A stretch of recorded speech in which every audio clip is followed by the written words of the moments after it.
पर पूर्व कृषि उत्पादन मंडी समिति अध्यक्ष व भाजपा नेता संजय चोपड़ा द्वारा निःशुल्क पौधे वितरित किए गए। देखिए नवीन कुमार की खास रिपोर्ट।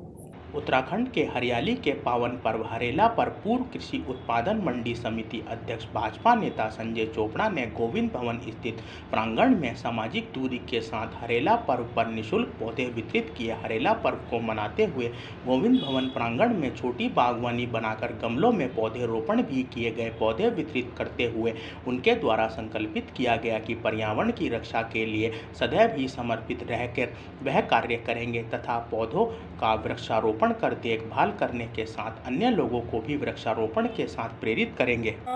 ऐसा माना जाता है कि आज के दिन जो वृक्षारोपण किया जाता है वो पौधा फूलता फलता है और निश्चित रूप से मैं तो आभार प्रकट करता हूँ माननीय वन मंत्री जी का, जिन्होंने लाखों करोड़ों पौधे लगाने का लक्ष्य निर्धारित किया। माननीय मुख्यमंत्री जी के संयुक्त नेतृत्व में, त्रिवेंद्र सिंह रावत जी के नेतृत्व में। तो मैं समझता हूँ कि उत्तराखंड तो वैसे ही चारों तरफ हरियाली हरियाली है, लेकिन कहीं ना कहीं एक चुनौती है पर्यावरण को बचाने की।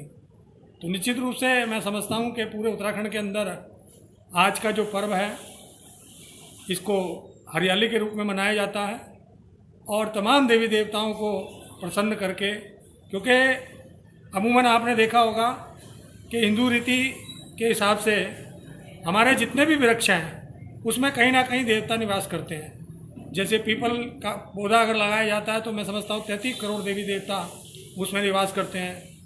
आम का वृक्ष है उसमें देवता निवास करते हैं, आंवले का वृक्ष है उसमें देवता निवास करते हैं।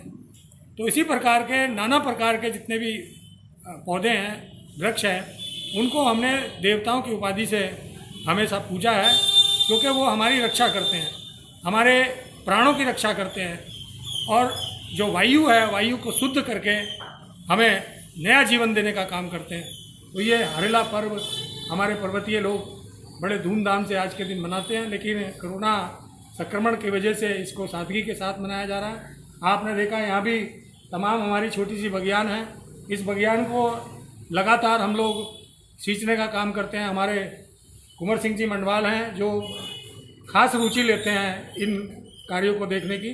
तो आज हमने जो है प्रतिकात्मक रूप से यहाँ पर पुनः वृक्षारोपण करके इस हरियाली पर्व को मनाने का काम। नेपाल के प्रधानमंत्री द्वारा राम मंदिर पर दिए गए बयान को लेकर हरिद्वार में संतों से लेकर जन प्रतिनिधियों में आक्रोश देखने को मिला। देखिए हरिद्वार से चंचल तोमर की खास रिपोर्ट। नेपाल के प्रधानमंत्री के भगवान राम को नेपाली मूल का बताने पर हरिद्वार में संतों से लेकर जनप्रतिनिधियों ने तीखी प्रतिक्रिया दी है। संतों ने भारत सरकार से नेपाल सरकार के सामने अपना विरोध जताने की अपील की है। भगवान राम को नेपाली बताने के नेपाल के प्रधानमंत्री ओली के बयान पे देश में गुस्सा है। जगतगुरु पीठाधीश्वर शंकराचार्य राजराजेश्वराश्रम ने इस बयान पर नेपाल के प्रधानमंत्री ओली की तुलना उल्लू से करते हुए कहा है कि जैसे उल्लू को सूर्य नहीं दिखता, उसी तरह ओली के बंजी सूर्यवंशी भगवान राम का अस्तित्व नजर नहीं आ रहा है। राजनीतिक अस्थिरता से ध्यान हटाने के लिए ऐसा बयान दिया है।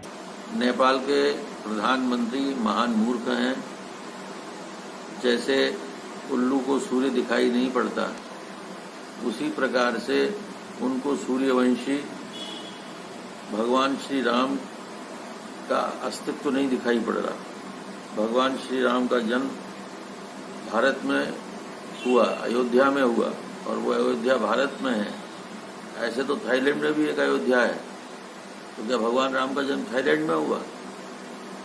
तो इसलिए ये कहना कि वो अयोध्या नेपाल में है एक भ्रामक तथ्य है। और इस समय की वो जो वहाँ की राजनीतिक अस्थिरता बनी हुई है, उस राजनीतिक अस्थिरता से ध्यान हटाने के लिए ओली ने इस प्रकार का बेहुदा वक्तव्य दिया है। इस प्रकार के पागल लोगों के प्रलाप करने से भगवान राम के अस्तित्व पर या उनके जन्म स्थान पर कोई अंतर नहीं पड़ता। नेपाली मूल के पतंजलि के महामंत्री आचार्य बालकृष्ण ने भी नेपाल के प्रधानमंत्री के बयान को गलत बताया है। उनका कहना है कि हमारे महापुरुषों की एक समृद्धि परंपरा और विरासत है और ऐसा किसी राजनीतिक सीमाओं में नहीं बांधा जा सकता है। हमारे महापुरुषों पर किसी के भी बयान पर उनका अस्तित्व की परंपराओं को नहीं बदला जा सकता है।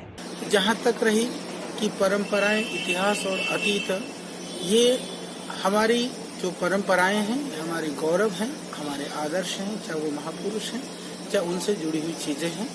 ये किसी के कहने से, न कहने से या हमारे स्वीकार करने से, न करने से शायद वो इतिहास और अतीत कभी बदलेगा नहीं, क्योंकि इस दुनिया में ऐसे भी बहुत सारे लोग हैं, भारतवर्ष में ही ऐसे संप्रदाय भी हैं जो हमारे रामायण को या हमारे महाभारत को, वो लोग कहते हैं कि ये तो सब कल्पनाएं थी, ये तो सब उपन्यास है।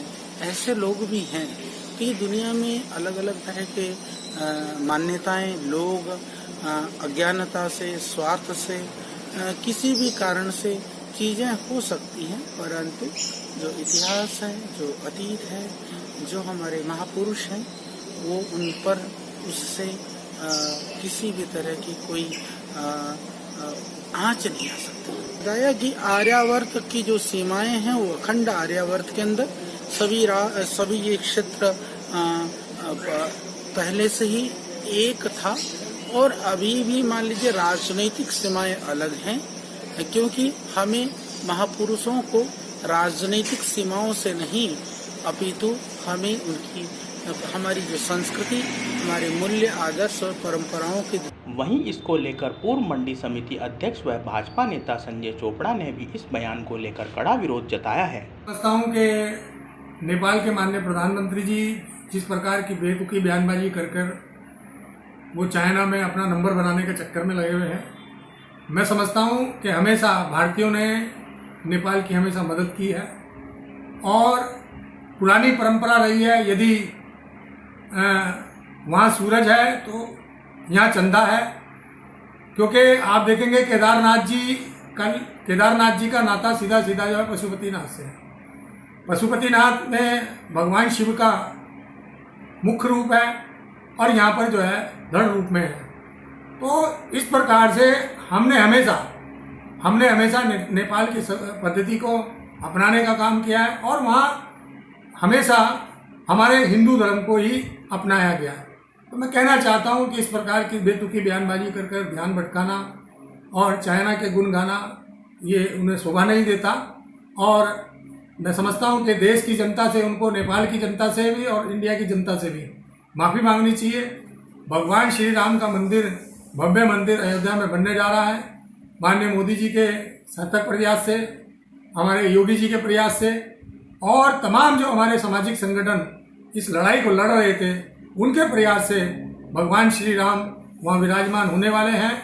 हरिद्वार प्रेस क्लब में पंचपुरी ऑटो विक्रम महासंघ हरिद्वार द्वारा प्रेस वार्ता कर अपनी कार्यकारिणी को घोषणा की गई। देखिए नवीन कुमार की ये रिपोर्ट। हरिद्वार प्रेस क्लब में पंचपुरी ऑटो विक्रम महासंघ हरिद्वार द्वारा प्रेस वार्ता कर अपनी कार्यकारिणी की घोषणा की गई। इस दौरान समिति ने नरेश शर्मा को अध्यक्ष नियुक्त किया। कार्यक्रम में समिति के सदस्यों द्वारा नवनियुक्त अध्यक्ष को माला पहनाकर स्वागत किया गया। अन्य पदाधिकारियों में कार्यकारी अध्यक्ष के पद पर पवन अरोड़ा, वरिष्ठ उपाध्यक्ष के पद पर नावेज अंसारी, प्रवक्ता महामंत्री के पद पर आदेश पंडित, सचिव के पद पर पंकज चौहान, बिंदरपाल सिंह, सह सचिव के पद पर विक्की अरोड़ा, उपाध्यक्ष के पद पर राम कुमार पप्पन गोसाई, कोषाध्यक्ष के पद पर सुरेश राणा, उप कोषाध्यक्ष के पद पर राजेश भट्ट सुधामा, वरिष्ठ सलाहकार कोऑर्डिनेटर के पद पर हरिओम जहां, देशराज सैनी, संगठन मंत्री के पद पर राकेश जाटव, चंडी प्रसाद, सुशील चौहान, विनीत को नियुक्त किया गया।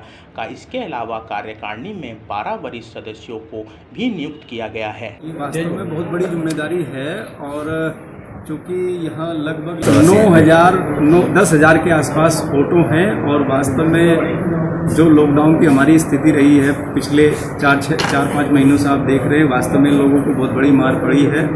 और मैं आज इन्होंने अध्यक्ष की जिम्मेदारी मुझे दी है, तो मेरा दायित्व बनता है, मेरा कर्तव्य बनता है कि मैं जो भी अपनी सरकार है, क्योंकि भारतीय जनता पार्टी की सरकार है, हमारे यशस्वी मुख्यमंत्री जी आदरणीय त्रिवेंद्र सिंह रावत जी और अपने शहरी विकास मंत्री जो अपने मदन कौशिक जी हैं, उनसे मिलकर जो भी उनकी समस्या होगी उनका निदान करने की पूरी कोशिश करूँगा। है चूँकि ये जो 2022 जो 21 का जो है साल है, ये बहुत ही कष्ट का साल है और पूरी हमें धैर्य से इसको धीरे धीरे निकालना है। जो इस समय जो स्थिति परिस्थिति चल रही है, हम सब लोगों को पता है, केवल हरिद्वार ही नहीं अपितु पूरा विश्व इसके चपेट में है।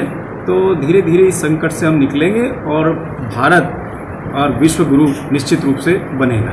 आप लोगों को अध्यक्ष ने बहुत अच्छी बात कही और मैं इनकी हर बात का समर्थन करता हूँ। मेरा पूरा संघ अध्यक्ष जी के साथ कंधे से कंधा मिलाकर खड़ा है, सरकार के साथ कंधे से कंधा मिलाकर खड़ा है।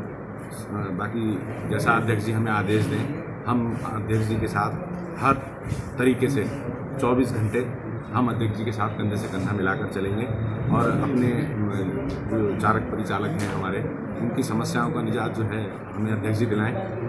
अधिकतर ऑटो यूनियन आर्थिक स्थिति, ड्राइवरों की आर्थिक स्थिति बहुत खराब है, मालिकों की आर्थिक स्थिति बहुत खराब है। उन्होंने बताया कई लोगों का लालन पालन जो है, फिलहाल कई लोगों को जो है इधर से उधर काम पर लगाकर, उधर काम पर लगाकर उनका जो है उनकी रोजी रोटी चल रही है। बाकी अब देखिए, ये तो भगवान के ऊपर है। सरकार से क्या मांग से मांगे सरकार हमारे ड्राइवरों की आर्थिक सहायता करे, बस यही है। खबरों में अभी के लिए इतना ही। देखते रहिए HC न्यूज।